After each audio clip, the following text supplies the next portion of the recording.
Hello and welcome students, আশা করি তোমরা সকলেই খুব ভালো আছো। জ্ঞান জ্যোতি কোচিং সেন্টার পক্ষ থেকে তোমাদের সবাইকে আরো একবার স্বাগত। তো আমি মীরা ম্যাম, আমি আজ তোমাদের তোমরা যারা যারা কল্যাণী ইউনিভার্সিটি আন্ডারে পড়ছো, তোমাদের ফার্স্ট সেমিস্টার মেজর 1 যে বেঙ্গলি সিলেবাস রয়েছে সেখান থেকে আজ যে বিষয়টি নিয়ে আমি আলোচনা করব সেটা দেখো স্ক্রিনে দেওয়াই রয়েছে। কি কহবরে সখী আনন্দর, এই যে বৈষ্ণব পদাবলীর এই পদটি রয়েছে, এই পদটি নিয়ে কিন্তু আজকের ক্লাসে আমি তোমাদের সঙ্গে আলোচনা করবো।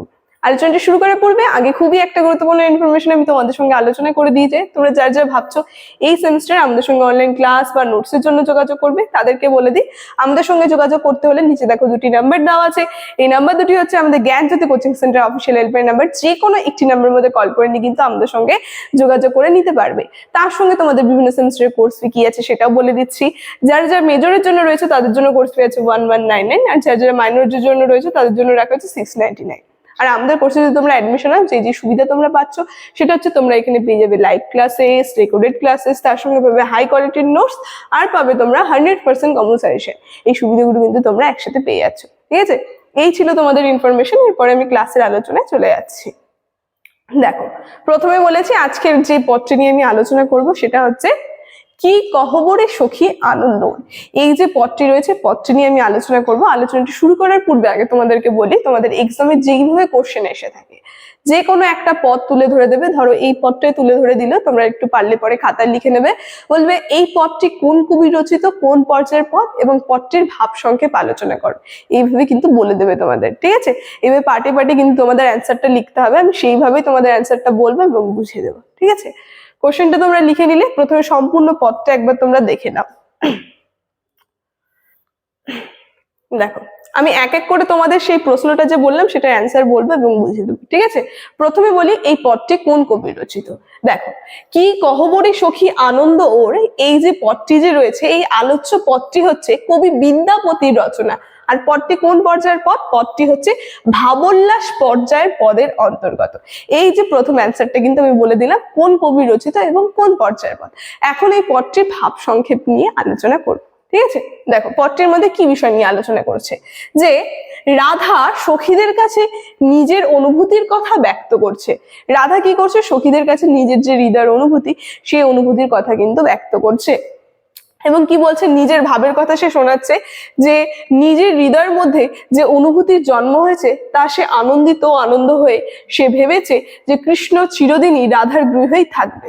মানে এই যে দেখো পদটার যে নাম রয়েছে, বলছে কি কহবরে সখী আনন্দর। পদটার নামটা দিয়ে আমরা বুঝতে পারছি, বলছে সখী তোমাদের কি বলবো যে এটার আনন্দ কি। তাই বলছে এখানে রাধার যে হৃদয়ের অনুভূতি, সেই অনুভূতির কথা কিন্তু সে ব্যক্ত করছে এবং সে আনন্দিত হয়ে বলছে, সে আনন্দ ভেবে পাচ্ছে না যে কৃষ্ণ চিরদিনই যেন রাধার গৃহে থাকবে। মানে রাধার ধারণা, রাধার গৃহে যেন কৃষ্ণ চিরজীবনই থাকবে। এবং কি বলছে, যে অর্থাৎ কৃষ্ণ চিরদিনের জন্য রাধার অন্তরের সামগ্রী হয়ে উঠেছে। পাপী চাঁদ রাধাকে যত দুঃখ দিয়েছে, প্রিয় কৃষ্ণের মুখ দর্শনে ততোধিক আনন্দিত হয়েছে।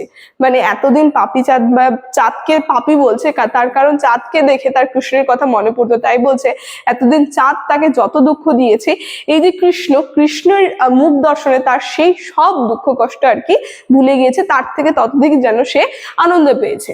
তাই বলছে রাধা যদি অচল ভরে মহাশূন্যের রত্ন পায়, তবুও সে কৃষ্ণকে দূর দেশে যেতে বলবে না। মানে রাধার কথা এখানে বলছে, রাধাকে যদি রত্নও দেওয়া হয়, অনেক অমৃত মূল্যবান রত্ন দিয়ে যদি বলে কৃষ্ণকে বিদেশে পাঠিয়ে দিতে, তাও কিন্তু রাধা সেটা পাঠাবে না। তার কারণ কি? কৃষ্ণ তার কাছে বেশি মূল্যবান। তাই বলছে আসলে রাধা নিজের অর্থ সংক্রান্ত ভাবনা বিসর্জন দিয়েছে এবং রাধার জীবনে কৃষ্ণের অবস্থান, একটু স্পেলিংটা ঠিক করবে, কৃষ্ণের অবস্থা কেমন তা বোঝানোর জন্য রাধা অনেকগুলি উপমা দিয়েছে। তার সঙ্গে রাধার জীবনে কৃষ্ণ কতটা মূল্যবান সেটা বোঝানোর জন্য কিন্তু বিভিন্ন উপমাও কিন্তু দিয়েছে এই পদ্যের মধ্যে।